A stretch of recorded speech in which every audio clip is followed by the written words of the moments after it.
നിങ്ങൾക്ക് വേദന പറ്റിയാൽ പാവപ്പെട്ടവരെ സഹായിക്കുന്ന മിഷൻ പ്രവർത്തനം നടത്തുന്ന ആദരവർക്ക് ഏറ്റവും ആത്മമായി പ്രവർത്തിക്കുന്ന കാരുണ്യത്തിന്റെ പ്രതീകമായ സിസ്റ്റേഴ്സിനെ അറസ്റ്റ് ചെയ്താൽ, ആക്രമിച്ചാൽ ഞങ്ങളൊക്കെ കൂടെയുണ്ട് എന്ന് പരസ്യമായുള്ള പ്രഖ്യാപനമാണ് സിസ്റ്റേഴ്സ്, തൃശ്ശൂരോട് സിസ്റ്റേഴ്സ് ഞങ്ങളൊക്കെ കൂടെയുണ്ട്. എന്തുകൊണ്ടാണ് ഈ പ്രതിഷേധം?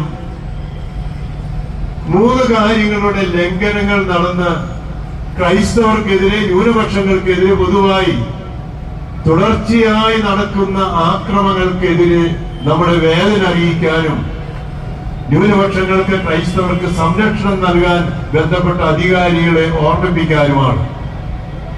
നേരത്തെ ജോഷി മാസ്റ്ററും ബിജു വക്കീലും സൂചിപ്പിച്ചതുപോലെ ഇന്ത്യയുടെ ഭരണഘടനയ്ക്കെതിരായ പ്രവർത്തനമാണ് ഈ സിസ്റ്റേഴ്സിനെ അറസ്റ്റ് ചെയ്തതിലൂടെ നടന്നത്.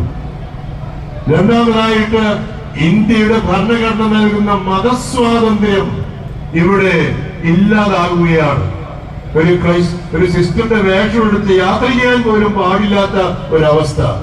മൂന്നാമത്തേത്, ക്രൈസ്തവർ ഇന്ന് പലതരത്തിലുള്ള വിവേചനങ്ങൾ. അതാണ് നേരത്തെ ബിജു വക്കീൽ സൂചിപ്പിച്ച്, ക്രിസ്ത്യാനിയായാൽ എല്ലാ അവകാശങ്ങളും നഷ്ടപ്പെടും, എന്നാൽ മറിച്ച് വേറൊരു മതത്തിലേക്ക് ചെന്നു കഴിഞ്ഞാൽ അവർക്ക് എല്ലാവർക്കും ലഭിക്കുകയും ചെയ്യും. അങ്ങനെ വലിയ വിവേചനം നമ്മുടെ നാട്ടിലും കേരളത്തിലും അടക്കമൊക്കെ പലപ്പോഴും ക്രൈസ്തവർക്ക് വിവേചനങ്ങൾ നടത്തുന്നുണ്ട്.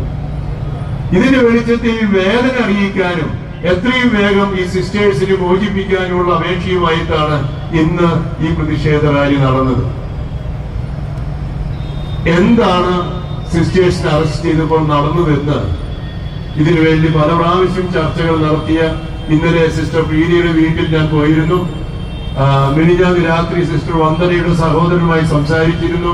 അവരുടെ പ്രൊവിൻഷ്യാലുമായി പല പ്രാവശ്യം സംസാരിച്ചു. റായ്പൂരിലെ ആർച്ച് ബിഷപ്പുമായി കാര്യത്തിൽ ചർച്ച ചെയ്തു.